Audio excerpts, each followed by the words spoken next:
Salía calentito del horno a las 4:05 de la tarde, te lo comentábamos, el 2,9% del dato inflacionario del mes de febrero, sino que también se conoció el 7,5% de desocupados en la República Argentina. Pero no soy yo quien va a hablar esto, yo te puedo dar datos duros, ¿no?, de encuestas y demás, pero quien puede llevar adelante un análisis más pormenorizado de esta situación es el contador Juan Pablo Enríquez, que él es miembro de CEPA, él también es docente universitario y amigo de la casa. Hola Juan Pablo, buenas tardes, ¿cómo te va? ¿Cómo andás? Buenas tardes, ¿cómo te va? Bien, Marcelo, ¿todo bien por ahí? bien, muy bien. Gracias por atendernos, Juan Pablo. Una situación más que difícil, diría yo, para la República Argentina, con el desempleo que sube al 7,5%, el dato inflacionario de 2,9% para el mes de febrero. Es una situación que, por lo menos en gobiernos anteriores, no se veía, ¿no? No, totalmente. No, sinceramente, bueno, lo planteamos medio que al principio de la gestión. Este modelo económico era insustentable y no iba acompañado de ningún tipo de mejora en lo que tiene que ver con la economía real. Entonces, más que nada, lo que se comienza a reflejar es el desarrollo propio de un modelo de valorización financiera que Sí. solamente viene a generar mayor proceso de concentración para los capitales especulativos y destrucción de todo lo que tiene que ver con el aparato productivo y la industria nacional. Eso siempre, no solamente ahora, sino en otros procesos históricos de la Argentina, ha traído aparejado este tipo de resultados, ¿no? Destrucción de las industrias, aumento del desempleo, proceso de mayor endeudamiento público y de las empresas y de las familias, así que es uno de las problemáticas de mayor atención en esta actualidad difícil del país. Claro, sí, y precisamente también otro dato que yo me olvidé de comentar también es el proceso de morosidad de las familias, de endeudamiento y morosidad, ¿no?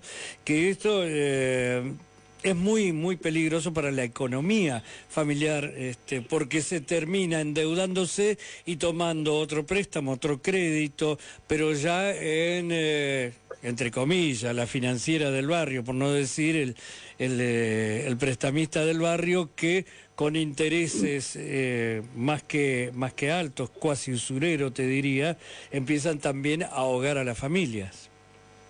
Sí, fíjate vos que esta semana se conocieron datos del Central en relación con el mes de enero del 2026 y todas las entidades financieras están en situación de rojo en términos de morosidad. De hecho, el Banco Galicia, que es el privado más importante del país, tiene una morosidad superior al 20%, al 21% más precisamente, y de hecho tuvo también balance negativo. Son datos a tener en cuenta y las financieras, como el caso de Megatone, de Rodó, de empresas que vienen vendiendo electrodomésticos a plazo, están prácticamente en un 50%. Estamos al límite de que se rompa la cadena de pagos en el circuito productivo y en el circuito comercial de Argentina, y eso obviamente ocasiona un desmanejo y una situación de desasosiego que no permite visualizar tiempos óptimos para los próximos meses. Juan Pablo, también sumarle a esta conversación la situación que atraviesa la gente cuando pide un préstamo, por ejemplo, con billeteras virtuales de tal calibre como Mercado Pago. Sí, Marcos Galperín se está haciendo la fortuna a través de la usura, ¿no? Eso por ahí hay que dejarlo claro. Todas las personas que no pueden acceder al circuito financiero a tasas medianamente razonables con este tiempo, tienen que acudir a las billeteras o a las financieras, y cobran tasas siderales. Lamentablemente, cuando uno está ahorcado en términos financieros, tiene que recurrir a esos mecanismos y lo único que hace es generar un proceso de ampliación y de concentración de riqueza para estos personajes, en tanto se va produciendo una morosidad muy difícil de sostener en el sistema. Sí, claro. Claro, decías que uno si quiere proyectar a futuro, que es lo que la mayoría de las personas hacemos, ¿no? Porque además, si uno proyecta, te abre el futuro y ese proyecto es como que te succiona, ¿no? Y te va llevando hacia adelante. Está muy difícil poder proyectar. ¿Cómo se proyecta en estos tiempos? Otros datos que vos planteabas recién, por ahí para darle precisión, sí, que salió la desocupación, sí, pero el dato de la Superintendencia de Riesgos de Trabajo que nos muestra un pantallazo de lo que tiene que ver con empleadores y trabajadores, ¿no? A nivel nacional, esto según diciembre de 2025, 22.608 empresas cerraron sus puertas, menos empleadores, y 297.000 trabajadores perdieron su puesto de trabajo. ¿Sí? Eso es en la Argentina, mientras que, si bien tenemos datos preliminares, estamos procesando las provincias, en este caso Entre Ríos, casi 1.000 empresas y 934 empleadores cerraron sus puertas desde el inicio de la gestión Milei-Frigerio. Y si a eso lo trasladamos al ámbito de trabajadores, 8.363 trabajadores quedaron sin sus empleos desde noviembre 23 a diciembre 25. Datos duros de la realidad que nos muestran este escenario difícil que estamos atravesando. Sí, e inclusive, volviendo al dato de desempleo, no sube más porque entiendo que aquella persona que pierde su trabajo y que tiene la posibilidad de tener un autito o una motito, se vuelca a estos trabajos informales de aplicación, ya sea a través ¿cómo es? De pedidos ya, Uber. y Uber, ¿no? Uber sobre todo. Para decir, sí.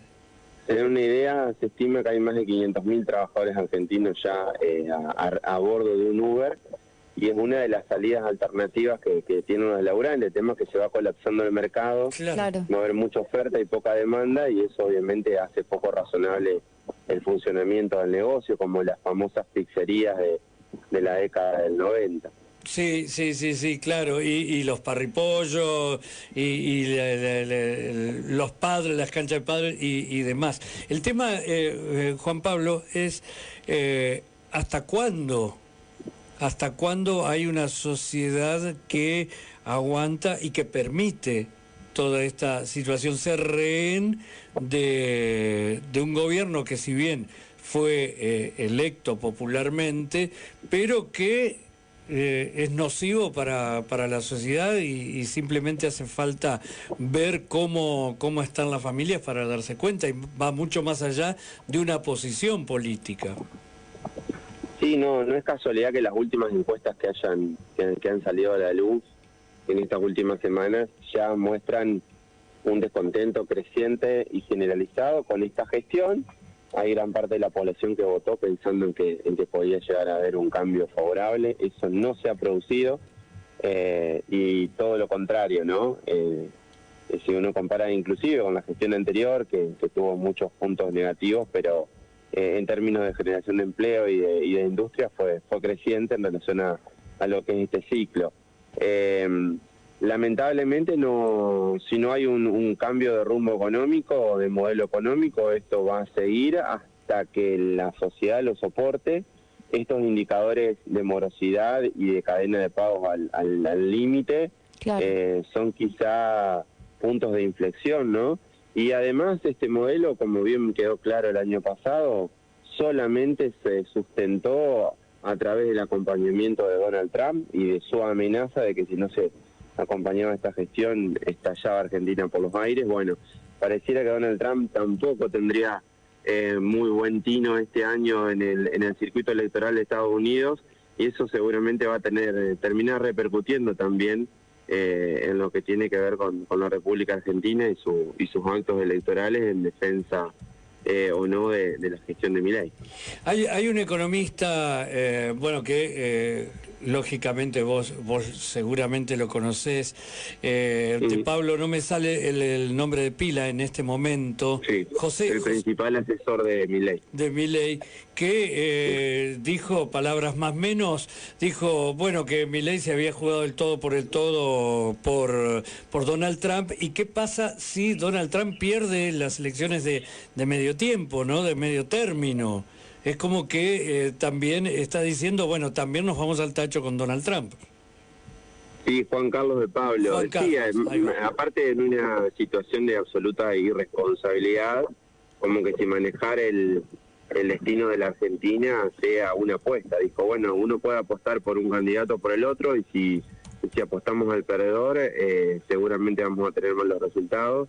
Ya abriendo el paraguas, estamos hablando del economista que se junta a cenar todos los domingos con el presidente, abriendo el paraguas de que si la sociedad estadounidense no acompaña a Donald Trump, no va a haber ningún tipo de respiro para la Argentina, porque en definitiva lo que nosotros tenemos es respirador permanente, porque no hay ninguna actividad productiva que sustente el funcionamiento de este modelo económico. Entonces, la verdad fue más allá de que es real, fue una declaración poco feliz, sobre todo teniendo en cuenta quién lo lleva adelante. De hecho, se citó esta semana que podía llegar a ser un futuro ministro de Economía en el caso de que reemplacen a Caputo en la cartera de Hacienda. Mira. Claro, pero el que hay que reemplazar ahora es a Dorni, pero parece que lo ratifican. Incluso pensando, escuchándote, Juan Pablo, pienso que en los sectores donde mayor actividad económica hay, mayor crecimiento hay, es en el sector de minería, petróleo, etcétera. Digo, en esos sectores tampoco es que tiene un crecimiento y por ende generación de empleo, muy lejos de la realidad, ¿no? Sí, de los 14 sectores económicos, solamente 3 han tenido datos positivos mínimos, pero que son justamente los sectores que no generan caudal de trabajo. Claro. Y de esos sectores hay que destacar que el superávit energético se debe básicamente a la estatización de YPF en el año 2012, y obviamente al trabajo que se hizo posteriormente sobre Vaca Muerta. No son detalles menores, no. Porque si aquella gestión que llevó adelante estas medidas hubiera tenido este acompañamiento de superávit energético, seguramente el destino hubiera sido otro para la Argentina, pero ha tenido todo positivo la gestión Milei en términos de comercio internacional, con la energía y con cosechas récord, ¿sí? Así todo, no ha podido acumular reservas y se han patinado la mayor parte de los dólares obtenidos genuinamente, más los que han provenido de préstamos internacionales. Sinceramente, un desfalco en todos los órdenes en términos de gestión pública y administración de los recursos del Estado. Juan, yéndonos un poco de Argentina, pero que tiene que ver con Vaca Muerta, con YPF, ¿hasta cuándo se va a seguir sosteniendo un precio moderado de la nafta, ¿no? En un contexto de guerra con Estados Unidos, con Israel, con Irán. ¿Cómo puede afectar esto a la Argentina? Y va a afectar y mucho. Imagínate que subió, hoy pasó los $110 el barril. Sí. Ya también eso se notó en las estaciones de servicio. Y esto no es solamente un dato para aquellos que se manejan en auto, no, claro, o en moto o algo por el estilo. Sabemos que el precio de los combustibles termina afectando inclusive al valor de la comida por el costo del flete y demás. Entonces va a tener un resultado y una espiral inflacionario creciente en las próximas semanas, que no va a ser otra cosa que repercutir de manera negativa en los salarios destruidos que ya tiene el sector trabajador, tanto formal como informal de la Argentina. Y viene muy alto las expectativas del número de inflación del mes de marzo, ¿no? Sí, tal cual, superando inclusive el 2,9 de claro. febrero. Eso indican todas las consultoras, y estamos recordando lo siguiente, que todavía se sigue midiendo con guarismos del año 2004, ¿sí? Claro. Ya 22 años atrasados, y ni siquiera dibujando un indicador pueden mostrar un número medianamente razonable que tenga que ver con las necesidades de los trabajadores argentinos. No hay mucho para mostrar, solamente esperemos que haya una reacción del pueblo tratando de poner límites a cualquier tipo de avasallamiento que se quiera generar, sobre todo porque se ponen ahora en discusión nuevas reformas, como es el caso de la reforma previsional y demás, así como se aprobó de manera muy irracional una reforma laboral que no va a generar ningún tipo de empleo nuevo, sino que va a precarizar aún más a los trabajadores existentes, y eso ya se comienza a demostrar en la práctica. Las reformas que se vienen no son más que imposiciones del poder económico para quedarse con mayor rentabilidad a costa del hambre y el saqueo de los salarios argentinos. Juan Pablo, muchísimas gracias por este contacto muy amable y muy didáctico, como siempre lo que caracteriza a un profesor universitario. Muchísimas gracias nuevamente, que tengas buenas tardes y será hasta una próxima. Gracias a ustedes y un fuerte abrazo, y nos encontramos cuando quieran. Un abrazo grande. Dale, otro para vos, hasta luego. Conversábamos con el contador Juan Pablo